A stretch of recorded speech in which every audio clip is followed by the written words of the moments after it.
Que? O quê? Ai, a história do Brasil, o país que eu amo e também que eu vivo. Para a gente entender a história do Brasil, nós vai ter que viajar lá para a Europa, num país que mora do lado da Espanha. Exatamente. O nome desse país é a famosa Portugal. Onde lá nesse país aqui, lá em Portugal, eles acabaram não podendo, sendo proibidos de fazer comércio no mesmo caminho que eles faziam para ir para Índias. No caso, o caminho que eles faziam para ir para Índias foi bloqueado. Qual é o plano? É esse. Sim, o plano da Portugal era fazer uma mega viagem arriscada, dando a volta ao mundo com barquinhos para conseguir a merda de um sazon, porque Portugal ela queria temperos, no caso ela queria um chimarrão, um sazon e um sal grosso para colocar na picanha. Pedro Álvares Cabral ele foi nessa viagem para tentar chegar nas Índias, dando a volta ao mundo pro sazon e óbvio que deu ruim, mas deu um ruim meio bom, por causa que aí eles acabaram indo para uma terra desconhecida, que era o Brasil, onde só tinha dois tipos de índios, se não me engano são dois tipos. Gente, me perdoe, eu falei índio, mas é indígenas. Desculpa, eu falei errado. Tinha dois tipos de tribos indígenas. Tinha o da região sudeste e da região nordeste. O sudeste, eles eram canibais. A cultura dele era de comer pessoas. Literalmente, chegava lá e metia a bocada. Então, quando Pedro Álvares Cabral chegou lá na terra de Bahia, que não sabe, Bahia fica na parte do nordeste. Então, só tava lá os índios normais. Eles foram lá, examinaram a área, só tinha índio. O que eles falaram? Escravo. Ué, naquela época era assim. Índio e escravo. Pedro Álvares Cabral, olha, terrorista. Eu estou vendo!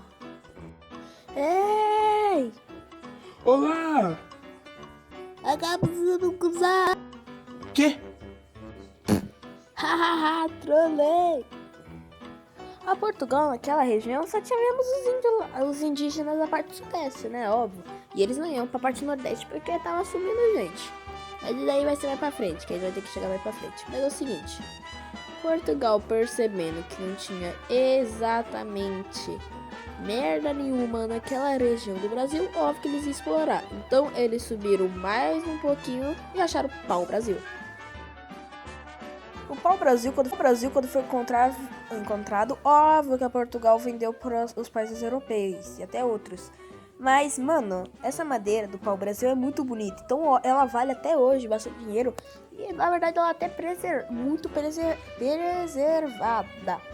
Então, Portugal, vendo que tava dando bastante dinheiro ao Brasil, parou de, pegar os recursos e ir embora e ficou mais parado no Brasil. Foi assim que ocorreu uma certa coisa entre ela e a França. Pois a França também queria o pau-brasil. Então, ela foi lá no Brasil, na parte nordeste, lá com os índios canibais. E os índios canibais, óbvio, que tava pegando gente, o povo português, comendo e ir embora. Eles, como eu disse, vai lá e pega na bocada. E é óbvio que a Portugal não ia deixar, e matou 70% dos indígenas. A Portugal, ela não veio aqui pro Brasil, quando ela veio aqui pro Brasil, eita, tô falando errado. Quando ela veio aqui no Brasil, ela só não encontrou o pau-brasil. Todo mundo sabe que também tinha ouro e cana-de-açúcar. Mas olha mais pra frente, vamos lá. Ela encontraram cana-de-açúcar também, que também era muito caro, vendia muito. Então, elas venderam também pro povo da Europa e um pouco da Ásia. O Brasil estava famoso exatamente por causa disso. A colônia, no caso de Portugal. Então, eles não encontraram só o pau-brasil, como também cana. Gente, pra vocês entenderem o resto da história, eu vou ter que falar de uma coisa. Eita, nós. A gente vai ter que pular lá pros anos de 1800, na época onde Napoleão estava em guerra com quase todo mundo da Europa, contando com a Rússia, que tem um pedaço lá da Europa. Aconteceu que eles iam atacar Portugal. Napoleão, ou no caso a França, ia atacar a Portugal. Então, a Portugal mandou todos a família real para o Brasil. E nessa família real tem uma certa pessoa que vai ser muito importante, que é o Dom Pedro I. Onde ele e o seu pai vieram aqui pro Brasil, se não me engano, a rainha Acho que ela ficou em Portugal ou veio também. Isso eu não sei. Pesquisei, mas eu não encontrei nada. E o rei de Portugal, que deixou seu filho Dom Pedro aqui, voltou para Portugal depois de um tempo, onde a rainha estava pedindo para ele voltar. Ele voltou, mas aí quando ele voltou para Portugal, ele deixou seu filho aqui. O que fez assim Dom Pedro, vendo tudo isso, né, governar a colônia do seu pai, que seria o Brasil. E aconteceu o que aconteceu. Ele criou a independência. Gente, ele não declarou a independência porque o povo tava gostando dele, mas sim por causa que ele vendo os indígenas lá sendo escravizados e não ganhando sua parte, ele decidiu declarar a independência porque aquilo não tava certo. E agora, gente, vamos falar sobre a Guerra do Paraguai, já que não rolou mais nada no Brasil, ao contrário da... muito importante assim, senão a Guerra do Paraguai. Deixa eu explicar a Guerra do Paraguai assim, bem rapidinho. Paraguai atacou o Brasil porque o Brasil atacou o Uruguai. A Argentina atacou o Paraguai porque atacou o Brasil. E aí o Uruguai, vendo aquilo ali, foi atacar o Paraguai. Literalmente a guerra é Paraguai ajudando o Uruguai ajudando os outros países para atacar o Paraguai, porque o Paraguai estava com o Solano Lopes, que tinha pensamentos ruins. Então foi Brasil, Uruguai, Argentina versus Paraguai. Vou resumir a batalha em forma de animação e contexto de texto. 3, 2, 1 e bora!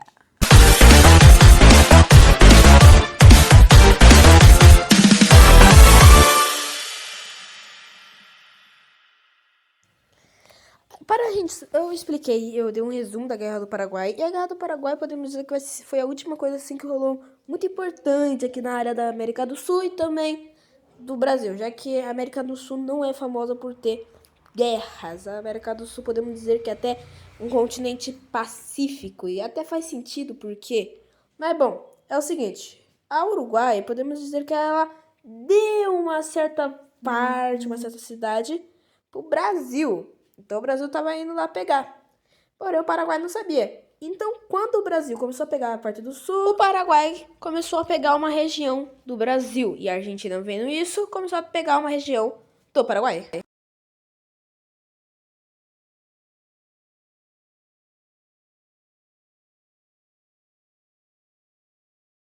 Mas bem rapidamente o Paraguai tira a Argentina de lá, já que o Paraguai ele era bem forte. Nisso, a Uruguai, percebendo toda essa merda que estava acontecendo, essa guerra, enviou tropas lá para a Argentina para ajudar eles.